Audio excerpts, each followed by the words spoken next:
កូនមានឪពុកកវលដែលកូនតែងលួចបន្លំសន្សំទុកនោះកូនឆាប់យកទៅដូរឲ្យលឿនទៅកូនណាអីលក់ចាប់ហួយ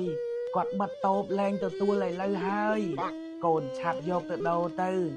ដូរហើយភៀសខ្លួនចូលព្រៃមួយរយៈអង្គុយសងំកោះយកអារង្វាន់ធំដែលនៅសេសសល់កូនណាពេលវេលាមិនចាំកូនទៀតទេគេចិត្តបិទឥឡូវហើយលែងមានរង្វាន់ឲ្យកូនកោះតាមទៀតហើយកូនបើមុននឹងឪទៅឪសូមជួបបានកោះមកផេះព្រោះកវលទោះត្រូវឬខុសឬក៏អំបិល